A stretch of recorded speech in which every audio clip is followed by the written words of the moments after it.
The day that woman in the navy blazer handed me a violation notice, I honestly thought she was pulling my leg. 3 lines, all business. Mow your lawn, pay your dues, move that trailer. Just like that, everything steady in my life started to wobble, and before her SUV even made it to the corner, I already knew none of this was about my grass or that beat-up trailer. It was about a line on a map, one that suited them to ignore. Name's Caleb Monroe, and I spent 20 years running a small land survey crew.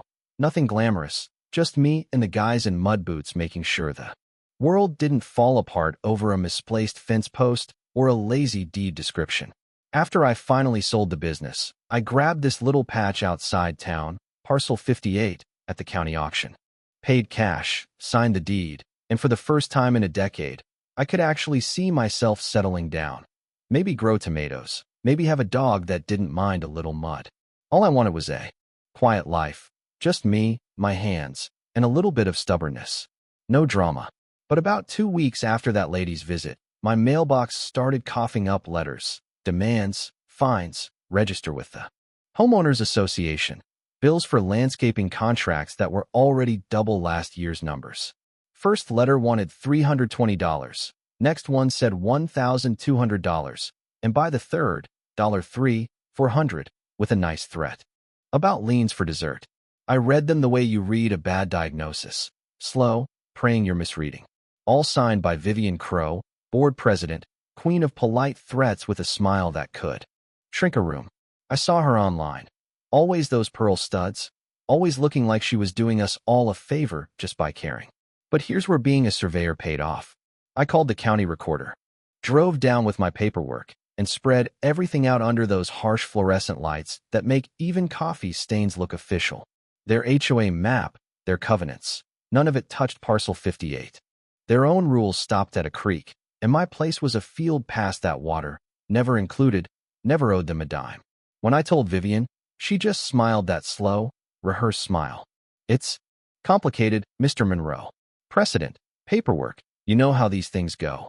She drummed her fingers like she was bored, but there was this twitch in her voice, like she was daring me to call her bluff. That's when the gears started turning in my head. Why keep pushing if they knew they had nothing? Why bill a guy who clearly doesn't know? The more letters came, the more it felt like a plan. Pressure the new guy, make him tired, make him pay or get lost. It's an old pattern. Take the land, make it miserable for the one who doesn't know the ropes, profit off the fear you manufacture. So, I started documenting. Old surveyor habits die hard. Every letter, every invoice, every phone call, time-stamped, filed, stacked higher than I'd like to admit. I even kept notes on when Vivian showed up at community events and when, magically, contractors started popping by after board meetings. Turns out, the community had a business model, a shady one. Contracts all went to Verdant Solutions. I checked invoices, lots of fluff, strange charges, materials nobody ever saw.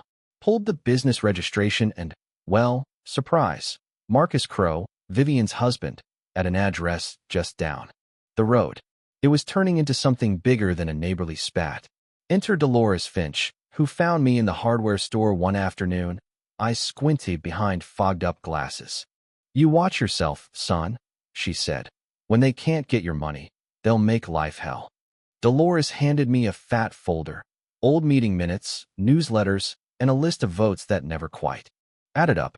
They started charging for flower beds the year my Kenny died in that truck, she said, tapping the paper. By the time folks noticed, the money was already gone.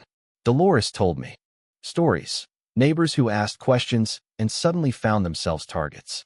Smear blogs, lost mail, revoked guest passes. Even an old board member forced out under the excuse of health reasons. Rule after rule, fee after fee, none of it improving the neighborhood, just making life more expensive for everyone except the folks writing the checks. If you're looking for an underdog victory, I'll be honest, it's not glamorous. It's slow, petty, and smells a little like mulch and burned coffee. Fines for silly things, threats of double legal fees, citations for paint colors. But small, nasty stuff adds up. I turned to an old friend, Marco Rui, an attorney who owed me for a boundary fix years back. He read the letters, smirked, then got serious. They're posturing. But you're in the right, he said.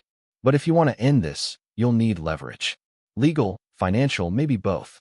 I'm not one for revenge, but fairness matters, and bullies deserve a taste of their own medicine.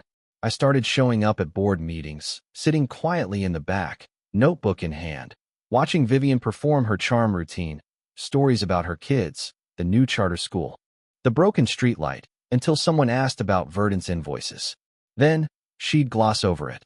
We'll look into that, and push the meeting along. The real twist? Dolores, out of nowhere, slid me a USB drive at the post office, emails, vendor contracts, even notes between Vivian and Marcus talking about making it uncomfortable enough for new owners like me to either pay up or move out. In plain English, target the guy outside the covenant, squeeze him, and the budget looks better. That's when I knew it wasn't just me. It was deliberate. Marco laid out the next steps. Open an inquiry, expose the finances, get ready for blowback. And man, did it come. Their lawyers sent me one of those cease and desist letters, tossed in some attorney fees, tried to scare me off. But by then, fear had given way to something a lot more useful: anger. I shared those emails with a handful of neighbors who actually cared. Some were stunned, some weren't surprised at all. They'd seen the ghost cruise from Verdant, paid for maintenance. That never happened. The room at the next meeting turned tense. Neighbors asked real questions. Vivian tried to deflect. But the evidence was too strong. I read excerpts from those emails out loud, steady as I could. Suddenly, people cared who signed the invoices. Dolores watched, her hands trembling. Marcus stared at the floor like someone realizing his side hustle just turned into an audit. The fallout was quick. Vivian resigned with a letter about health and family. Marcus's office got flooded with calls about receipts. Even the local paper wrote it up. A forensic audit followed. Boring as dirt, but it turned up everything. Padded invoices, materials never delivered. No proper bidding, just money circling back to the same hands. The district attorney picked it up. Charges for misappropriation. Vivian testified, said the lines between community and profit blurred over time. Honestly, watching a family name dragged out in public felt more sad than triumphant. But when the judge ordered restitution and some of the money came back, I finally felt a little weight lift. We pushed for changes: competitive bidding, audits, rules against family vendors, posting the minutes and ledgers online. Nothing flashy, just the boring stuff that keeps folks honest. Not everyone forgave or forgot. Some people moved away, others patched things up quietly. Me? I could have cashed out and left, but instead, I pushed to use what little control we had to. Bring in a community mediator, fund a trade school scholarship, and finally fix up the place the way those old invoices claimed. We even planted an orchard in that empty field. Felt like a kind of penance. And you know what? I learned that most heroes in these stories aren't brave all at once. They're just neighbors who keep notes, ask questions, pass along a USB because they're tired of being careful. The fight is never really about lawns or dues. It's about stewardship versus extraction, about whether you see your neighborhood as a home or just numbers on a page. I just wanted tomatoes and a muddy dog, not a war.